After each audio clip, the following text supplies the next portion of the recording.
প্রিয় শিক্ষার্থী, মহাজনপুর কলেজ আয়োজিত অনলাইন শ্রেণী কার্যক্রমে অংশ হিসাবে আজকের এই ক্লাসে সবাইকে স্বাগতম। আশা করি তোমরা সবাই ভালো আছো।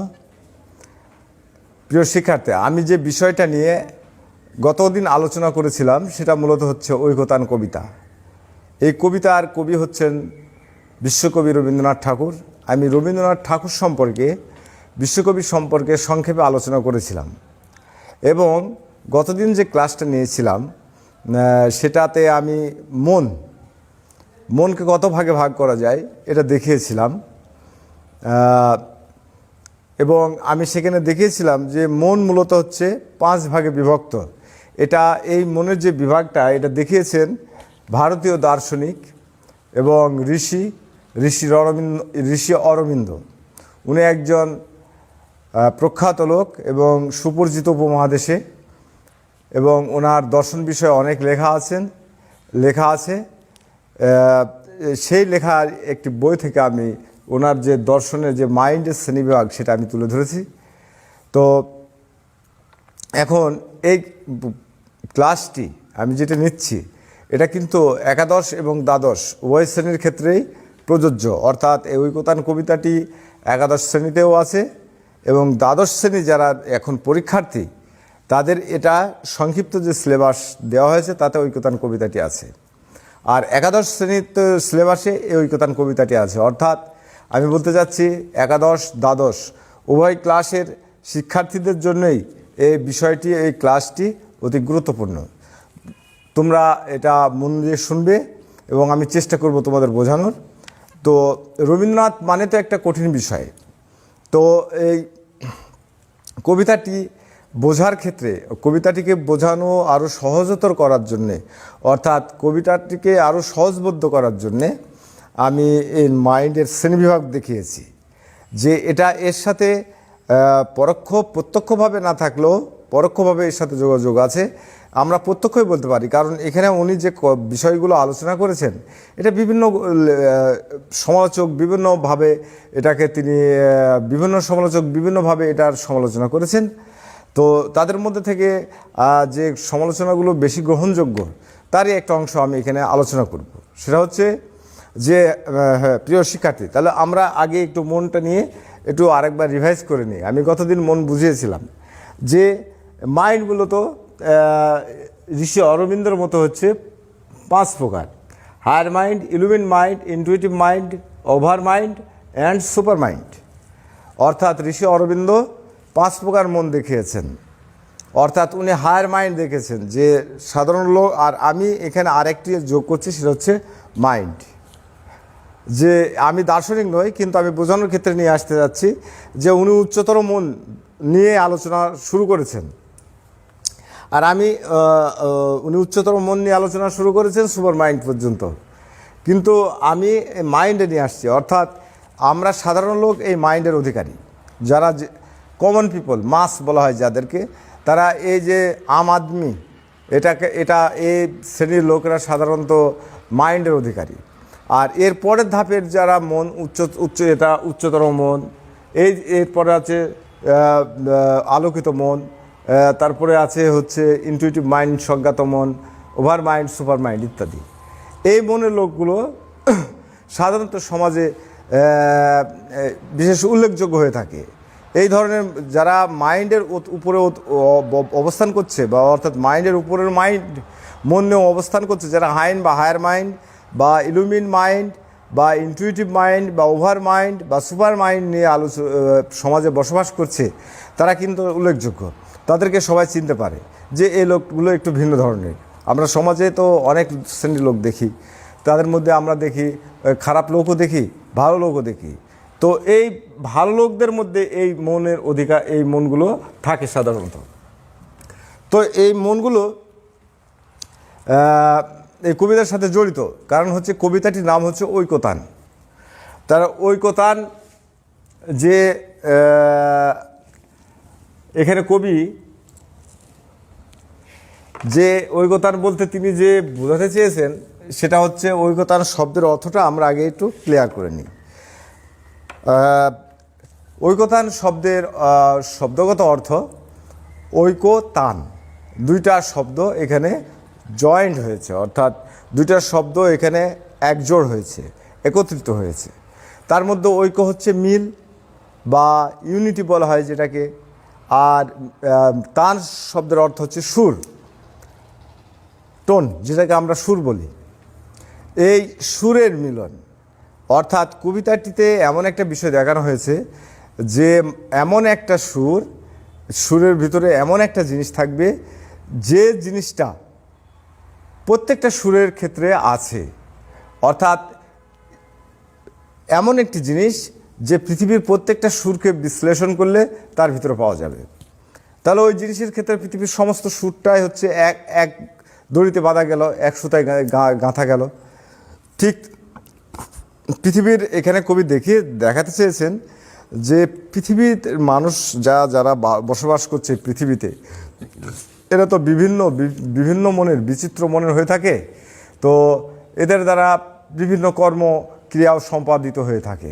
তো উনি দেখাতে চাচ্ছেন যে এদের মধ্যে যে মন, এই মন থেকে আরেকটা মন কীভাবে মানুষ উন্নতি লাভ করে, এবং তিনি দেখাতে চেয়েছেন মূলত মাইন্ড থেকে সুপার মাইন্ড, অর্থাৎ মাইন্ডকে আলোচনা করেছেন, এবং মানুষের কাঙ্ক্ষিত লক্ষ্য হচ্ছে সুপার মাইন্ডে ওঠা।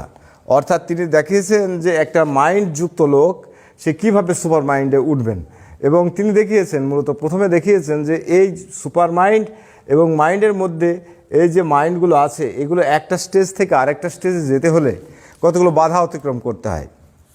সেই বাধাগুলো তিনি কবিতায় চিহ্নিত করেছেন, এবং সেই বাধাগুলোকে তিনি অতিক্রমের পদ্ধতিও এই কবিতাতে বলেছেন তিনি, যে আমরা কিভাবে এই বাধাগুলো অতিক্রম করতে পারি এবং সে বাধাগুলো কি, এগুলোকে তিনি এই কবিতায় বলেছেন।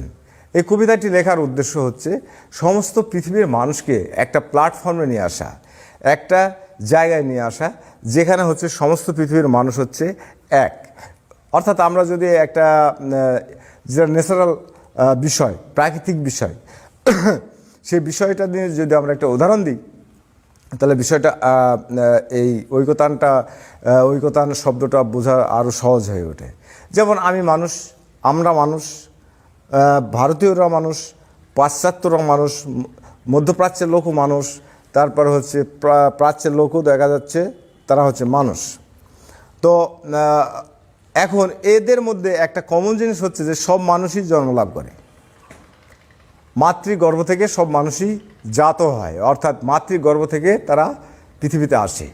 এটা কিন্তু বাংলাদেশের মানুষের ক্ষেত্রেও সত্য, এটা ভারতীয় মানুষের ক্ষেত্রেও সত্য, এটা হচ্ছে আমেরিকার মানুষের ক্ষেত্রেও সত্য, এটা আফ্রিকার মানুষের ক্ষেত্রেও সত্য, এটা চীনের মানুষের ক্ষেত্রেও সত্য, জাপানের মানুষের ক্ষেত্রেও সত্য। অর্থাৎ এই সত্যটা, অর্থাৎ এই এক জায়গায়, অর্থাৎ এমন একটা জিনিস জন্ম, এই জন্মের ক্ষেত্রে সমস্ত মানুষ হচ্ছে এক সুতোয় গাঁথা, অর্থাৎ প্রত্যেকটা মানুষের মধ্যে মিল হচ্ছে কি, জন্ম দিয়ে আমরা যদি টানি তাহলে দেখব যে প্রত্যেকটা মানুষ জন্মলাভ করছে। তা জন্মের দিক থেকে প্রত্যেকটা মানুষ হচ্ছে এক, অর্থাৎ তাদের সবার মানুষের মধ্যে একটা মিল আছে, যে তাদের মিলটা হচ্ছে তারা হচ্ছে সবাই হচ্ছে জন্মলাভ করে। তো এইভাবে পৃথিবীর মানুষের মধ্যে যদি সবারই যদি সুপার মাইন্ড হয়, তাহলে দেখা যায় সব মানুষগুলো একভাবে এক ধরনের হবে, আর এক একটা মাইন্ডে এক এক ধরনের হবে। তো এই যারা সুপার মাইন্ডে ওঠে, কবি এখানে দেখাচ্ছেন যে সুপার মাইন্ডে উঠলে মানুষ কোন শক্তি অর্জন করে, অর্থাৎ কোন শক্তির অধিকারী হয়, এবং সে ব্যক্তিটা কেমন হতে পারে, তার কি কি বৈশিষ্ট্য থাকতে পারে, এগুলো তিনি কবিতায় বলছেন। এখন আমরা কবিতাটি পড়া শুরু করি, তাহলে আমরা বুঝতে পারবো আরও ক্লিয়ার। আমি পড়ার সাথে সাথে এটাকে বোঝানোর চেষ্টা করব মাইন্ড দিয়ে। যে বিপুলা এই পৃথিবীর কতটুকু জানি, দেশে দেশে কত নগর রাজধানী, মানুষের কত কীর্তি, কত নদী গিরি সিন্ধু মরু, কত না অজানা জীব, কত না অপরিচিত তরু রয়ে গেল অগোচরে। এখানে কবি নিজেকে একজন সাধারণ মানুষ হিসেবে বলছেন যে এই বিশাল পৃথিবীতে অনেক কিছু প্রাণী, অনেক সৃষ্টি, অনেক মরুভূমি, অনেক পাহাড়, অনেক পর্বত, অনেক নদী নালা ইত্যাদি আছে। সেগুলো কি হয়ে গেছে, সেগুলো আমার মতো একটা সাধারণ লোকের পক্ষে, অর্থাৎ কবি নিজেকে সাধারণ স্তরে নিয়ে আসছে।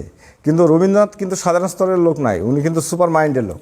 পৃথিবীতে যে কয়জন বা যতটা সুপার মাইন্ডের লোকের অধিকার পৃথিবীতে বাস করে বা পৃথিবীতে এ যাবৎ পর্যন্ত এসছে, রবীন্দ্রনাথ তাদের মধ্যে একজন। তো এই যে এই সমস্ত কিছু পৃথিবীর এই যে জিনিসগুলো আমি বললাম, এই জিনিসগুলো ওই কবি বলছেন যে সবগুলো আমার কি অগোচরে রয়ে গেছে। তাহলে বোঝা যাচ্ছে যে সুপার মাইন্ডের লোকটা এগুলো সব জানবে, অর্থাৎ পৃথিবীর প্রত্যেকটা প্রান্তের প্রত্যেকটা জিনিস সে অনুধাবন করতে পারবে। সে জ্ঞান চক্ষে, অর্থাৎ এই দেখা চোখ, আমাদের যে চোখ আয়, এই আয় এই দুটায় চোখ ছাড়াও তার আর একটা চোখ থাকবে, সেটা থার্ড আই বলে। ত্রিনয়ন অর্থাৎ তৃতীয় নয়ন, সেটা হচ্ছে মন চক্ষু, জ্ঞানের চক্ষু, সেটা দিয়ে সে সবগুলোকে অনুধাবন বা দেখতে পারবে, অনুধাবন করতে পারবে বা দেখতে পারবে। এবার তারপরের অংশে তিনি বলছেন, বিশাল বিশ্বের আয়োজন, মন মোর জুড়ে থাকে অতি ক্ষুদ্র তারই এক কোণ। এই পৃথিবীর বিশাল পৃথিবী, এই বিশাল পৃথিবীর বিশাল আয়তনের পৃথিবী, বিশাল বিস্তৃত পৃথিবী, কত কিছু আছে, কিন্তু আমার মন, আমি সাধারণ মানুষ, আমি একটা নির্দিষ্ট ক্ষুদ্র একটা কোণে, একটা জায়গায়, একটা গণ্ডিতে আবদ্ধ হয়ে আছি। আমি যে এলাকায়, সে এলাকার জ্ঞান ছাড়া, আমার এলাকার সব কিছু, সেই এলাকার জ্ঞান ছাড়া অন্য জ্ঞান আমার কাছে নাই। কি সেই এলাকার যে আর সম্পূর্ণ জ্ঞান আছে তাও আবার নাই। তা সেজন্য কবি বলছে যে মন মোর জুড়ে থাকে অতি ক্ষুদ্র তারই এক কোণ। সাধারণ মনের মানুষ একটা ক্ষুদ্র কোণে পড়ে থাকে পৃথিবীর, সেই ক্ষোভে এই যে ক্ষুদ্র কোণে পড়ে থাকে পৃথিবীর সমস্ত অংশ আমার তো দেখা হয় নাই বা জানা হয় নাই, তাহলে আমাকে কি করতে হবে? সেজন্য সাধারণ মানুষ কী করে? সেই ক্ষোভে পড়ি গ্রন্থ ভ্রমণ বৃত্তান্ত আছে যাহে ও অক্ষয় উৎসাহে। ভ্রমণ বৃত্তান্ত এই সকল গ্রন্থগুলো যেগুলো পাওয়া যায় বাজারে, সেগুলো আমি সংগ্রহ করে উৎসাহর সঙ্গে পড়ি সেই জিনিসটা জানার জন্যে। যেথা পাই চিত্রময় বর্ণনার বাণী কুড়াইয়া আনি, যেখানে বিচিত্র বর্ণনার বাণী পাই সেটাই আমি পড়তে চাই। কবি বলছেন, আমার তো দেখার ব্যক্তিগত চক্ষে থার্ড আই বা তৃতীয় নয়ন দিয়ে, জ্ঞান চক্ষু দিয়ে এই পৃথিবীকে অনুধাবন করা বা সমস্ত জিনিসকে দেখার তো ক্ষমতা আমার নাই। এই ক্ষমতাটা নাই বলে আমার এই মনের এই ক্ষুধাটা আমি পূরণ করি যে বিভিন্ন গ্রন্থ পড়ে। জ্ঞানের দীনতা এই আপনার মনে, পূরণ করিয়া লই যত পারি ভিক্ষালব্ধ ধনে। কবি এই যে জ্ঞান, অর্থাৎ পুস্তকলব্ধ, অন্যজনের লেখা, অন্য লেখকের ভ্রমণ লেখা, ভ্রমণ কাহিনী, স্থানের বর্ণনা, ভূগোল কাহিনী ইত্যাদি এগুলোকে এ থেকে যে জ্ঞানগুলো আমি গ্রহণ করছি, সাধারণ লোক গ্রহণ করছে, এটা হচ্ছে কবির ভাষায় এটা হচ্ছে ভিক্ষালব্ধ জ্ঞান, ভিক্ষালব্ধ ধন, অর্থাৎ ভিক্ষালব্ধ সম্পদ। এই সম্পদে কোনো কাজ দেয় না। এই অর্থাৎ যারা মাইন্ডের অধিকারী তারা সাধারণত যে জ্ঞানটা লাভ করে সেটা হচ্ছে ভিক্ষালব্ধ জ্ঞান। কিন্তু যারা এই মাইন্ড, সুপার মাইন্ডের অধিকারী, তারা কিন্তু এগুলো অনুধাবন করে নিজেও একটু, তারা অন্তর্চক্ষু দিয়ে যখন দেখে তখন দেখতে পায় যে সব কিছু, পৃথিবীর সমস্ত কিছু তাদের পক্ষে দেখা সম্ভব হয়ে ওঠে। এটাই কবি বলতে চাচ্ছেন। আমি পৃথিবীর কবি, যেথা তার যত ওঠে ধ্বনি, আমার বাঁশির সুরে যার সাড়া তার জাগিবে তখনই। এই স্বর সাধনায় পৌঁছালো না বহুতর রাগ, রয়ে গেছে ফাঁক। বলছে যে কি হবে, আমি যেহেতু এখানে কবি বলতে কবি ওই সুপার মাইন্ডের অধিকারী লোককে বোঝাচ্ছেন যে আমি যদি কবি হই, অর্থাৎ আমি যদি এই সুপার মাইন্ডের অধিকারী লোক হয়, তাহলে যেথা তার যত ধ্বনি ওঠে, আমার বাঁশির সুরের সাড়া তার জাগবে তখনই। আমার বাঁশি সেই সুর ধরে নিতে পারবে, অর্থাৎ আমার বাঁশিতে সেই সুর বাজবে। পৃথিবীর যে প্রান্তে যে কিছু ঘটুক না কেন, যা কিছু ঘটুক না কেন, সেগুলো আমি জানতে পারবো। এই স্বর সাধনায় পৌঁছিল না বহুতর রাগ, রয়ে গেছে ফাঁক। কিন্তু এই ক্ষমতাটা অর্জন করা আমার পক্ষে সম্ভব হয়নি, কারণ এর মধ্যে ফাঁক থেকে গেছে। পরের অংশে কবি বলছেন, প্রকৃতির ঐকতান স্রোতে নানা কবি ঢালে গান নানা দিক হতে, তাদের সবার সাথে আছে মোর এই মাত্র যোগ, সঙ্গ পাই সবাকার লাভ করি আনন্দের ভোগ, পাইনে সর্বত্র তার প্রবেশের দ্বার। কবি বলছেন যে পৃথিবীতে অনেক কিছু আছে, অনেক সৃষ্টি আছে, অনেক কবি, অনেক সাহিত্যিক, অনেক মানুষ, অনেক জ্ঞানী, অনেক বৈজ্ঞানিক, তারা অনেক কিছু এখানে রেখেছেন। সেগুলোকে আমি সঙ্গ পাই, কিন্তু তার মধ্যে আমি প্রবেশ করার ক্ষমতা অর্জন করতে পারিনি। অর্থাৎ সেগুলোকে আমি আমার ব্যবহার করি, কিন্তু আমার সেগুলোকে বোঝা অর্থাৎ দেখা, সেটা কিভাবে তৈরি হলো বা সেটা কে তৈরি করলো, এই দেখাটা আমার পক্ষে সম্ভব হয় না। এবার বলছে কবি কেন এইগুলো সম্ভব হয় না, মানুষের এই যে সব জায়গায় যে সে প্রবেশ করবে, এই প্রবেশটা তার পক্ষে সম্ভব হচ্ছে না কেন? তিনি পরে বলছেন, বাধা হয়ে আছে মোর বেড়াগুলি জীবনযাত্রার, বাধা হয়ে আছে মোর বেড়াগুলি জীবনযাত্রার, অর্থাৎ জীবনযাত্রার বেড়া তার কবির লাইফে বাধা হয়ে আছে। অর্থাৎ যে কবি সুপার মাইন্ডের কবি হবে, সে কবি হয়ে গেছে একজন মাইন্ডের অধিকারী। অর্থাৎ যে ব্যক্তি সুপার মাইন্ডের হওয়া উচিত, তারা হয়ে গেছে মাইন্ডের অধিকারী। এই মাইন্ডের মধ্যে আর এই সুপার মাইন্ডের মধ্যে আমার মধ্যে আমার যে মন, এই মন থেকে আমি সুপার মাইন্ডে উঠতে পারছি না, কারণ জীবনযাত্রার বেড়াগুলো আমার সামনে এসে যাচ্ছে। আমার লোভ, আমার হিংসা, আমার অহংকার, আমার ক্রোধ ইত্যাদি নিয়ে আমি সবসময় ব্যস্ত থাকছি। এছাড়া আমি আর কিছু ভাবতে পারছি না। এগুলো যদি আমি অতিক্রম করতে পারতাম, এগুলোকে যদি ত্যাগ করতে পারতাম, তাহলে আমি সুপার মাইন্ডে উঠতে পারতাম। সমস্ত পৃথিবীর সঙ্গে আমার একটা মিল ঘটতো। সমস্ত পৃথিবীর সব কিছুর সাথে আমরা যোগ স্থাপন করতে পারতাম। তো আমরা তো রবীন্দ্রনাথের ব্যক্তিগত লাইফে দেখি যে উনি একজন সুপার মাইন্ডের অধিকারী লোক ছিলেন, কারণ রবীন্দ্রনাথের যোগ ছিল সারা বিশ্বের সাথে। এই জন্য তিনি যে ইউনিভার্সিটিটা স্থাপন করেছিলেন শান্তিনিকেতনে বা বীরভূম জেলায়, সেটা তিনি নাম দিয়েছেন বিশ্বভারতী, যে সমস্ত বিশ্বের লোক সেখানে আসবে, অর্থাৎ সমস্ত বিশ্বের সাথে তার পরিচিত, সমস্ত বিশ্বেরই মানুষ তিনি শুধু একটা দেশের বা একটা কালের গণ্ডিতে আবদ্ধ নয়। এটাকে কবি তিনি বোঝাতে যাচ্ছেন যে আমরা একটা কালের বা একটা সীমানার গণ্ডিতে তখনই আবদ্ধ হব যখন আমাদের জীবনযাত্রার বেড়া আমাদের সামনে চলে আসবে, সেগুলোকে অতিক্রম করব না আমরা। তো শিক্ষার্থী, তো আমাদের সময় আজ শেষ। আমি এই কবিতাটির বাকি অংশ আগামী ক্লাসে পড়াবো, এই বলে আমি আমার ক্লাস শেষ করছি। সকলকে ধন্যবাদ।